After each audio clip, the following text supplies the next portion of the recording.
ഏകീകൃത കുർബാന ചൊല്ലിയില്ലെങ്കിൽ കൈവെട്ടുമെന്ന് എറണാകുളം അങ്കമാലി അതിരൂപതയിലെ വൈദികർക്ക് ഭീഷണിക്കത്ത്.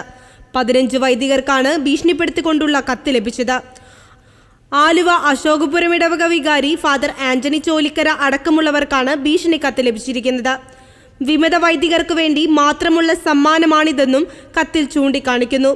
അടുത്ത വർഷത്തെ ക്രിസ്തുമസ് രാത്രിക്കുള്ളിൽ തന്നെ ശിക്ഷാ നടപടികൾ ഘട്ടം ഘട്ടമായി നടപ്പിലാക്കാനുള്ള തയ്യാറെടുപ്പുകൾ വിശ്വാസി സമൂഹം തയ്യാറാക്കിയെന്നും കത്തിൽ പറയുന്നുണ്ട്.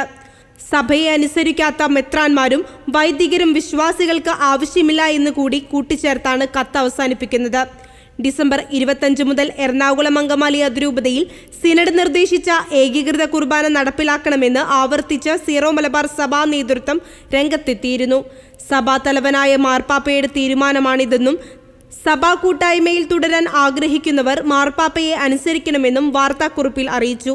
ഏകീകൃത കുർബാനയിൽ എറണാകുളം അങ്കമാലി അതിരൂപതയ്ക്ക് ഇളവ് നൽകാനാകില്ലെന്ന് apostolic administrator bishop Bosco Puthur നിലപാട് വ്യക്തമാക്കിയിരുന്നു. മാർപ്പാപ്പയുടെ തീരുമാനമനുസരിക്കണം, ഏറ്റുമുട്ടലിനില്ലെന്നും ചർച്ചയിലൂടെ സമവായം ഉണ്ടാക്കാനാണ് ശ്രമിക്കുന്നതെന്നും പറഞ്ഞു. ഡിസംബർ 25-നകം എറണാകുളം അങ്കമാലി അതിരൂപതയിൽ ഏകീകൃത കുർബാന നടപ്പാക്കണമെന്നാണ് മാർപ്പാപ്പ നൽകിയ അന്ത്യശാസനം.